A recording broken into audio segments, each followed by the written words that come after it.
우리나라 농업의 어려운 현실에 비춰보면 억대 연봉은 농업과 먼 얘기라고 생각하실지 모르겠습니다. 하지만 이런 통념을 넘어서는 사례가 최근 늘고 있는데요. 농민들의 구슬땀이 뚜렷한 성과로 이어지면서 고소득 농민이 많아지고 있습니다.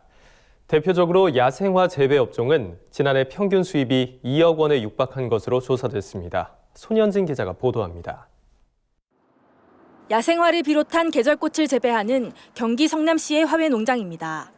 이곳에서 창출하는 매출은 연 3억 원 수준.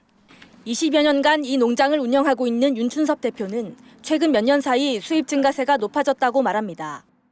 야생화 쪽이 수요가 많이 늘었어요.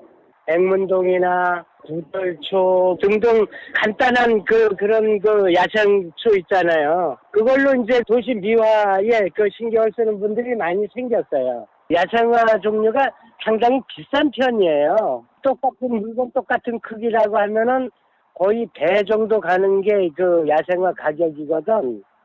이처럼 최근 야생화를 재배하는 가구 수입이 큰 폭으로 뛰어 수억 원대 수입을 거두는 곳이 많아진 것으로 나타났습니다. 28일 산림청이 발표한 임업경영실태조사에 따르면 야생화 재배업은 평균 가구 수입이 2014년 대비 79% 증가해 지난해 기준으로 1억 7,851만 원에 달했습니다. 가구 수입 증대는 야생화 판매 수입이 급증한 영향으로 분석됩니다.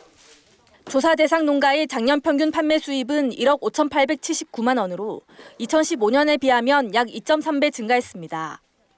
야생화 재배업은 수도권 매립지 야생화 단지 및 야생화원 등 공원 조성에 대한 수요가 늘어 가구 수입이 증가되었습니다. 이 밖에도 분재 재배업의 소득 증가가 두드러졌습니다. 지난해 분재 재배업 평균 가구 수입은 7,868만 원으로 2015년에 비하면 57% 증가했습니다.